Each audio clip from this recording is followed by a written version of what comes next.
നമസ്കാരം. ഡൽഹി നിയമസഭാ തെരഞ്ഞെടുപ്പിൻ്റെ വോട്ടെണ്ണൽ പുരോഗമിക്കുമ്പോൾ ഇപ്പോൾ ലീഡ് നില വീണ്ടും മാറിമറിയുകയാണ്.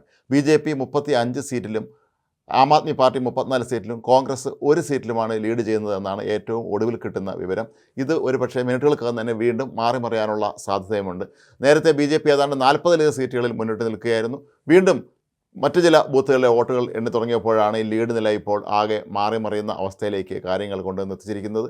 ആം ആദ്മി പാർട്ടി സംബന്ധിച്ച് അവരെ ഏറ്റവും ഞെട്ടിച്ച കാര്യങ്ങളിലും അവരുടെ ഏറ്റവും പ്രധാനപ്പെട്ട നേതാക്കളിൽ പലരും, അരവിന്ദ് കെജ്രിവാൾ ഉൾപ്പെടെയുള്ള, മനീഷ് സിസോദിയ ഉൾപ്പെടെയുള്ള പലരും പിന്നിലായിരുന്നു. എന്നാൽ ഇപ്പോൾ കിട്ടുന്ന വാർത്ത അനുസരിച്ച് മനീഷ് സിസോദിയ വീണ്ടും ലീഡ് നേടിയിരിക്കുന്നു എന്നുള്ളതാണ്. അരവിന്ദ് കെജ്രിവാളിനെ സംബന്ധിച്ച് ഇത്തരത്തിലുള്ള തിരിച്ചടി ഉണ്ടാകുക എന്ന് പറയുന്നത് അവർക്ക് ചിന്തിക്കാൻ പോലും കഴിയാത്ത ഒന്നാണ്.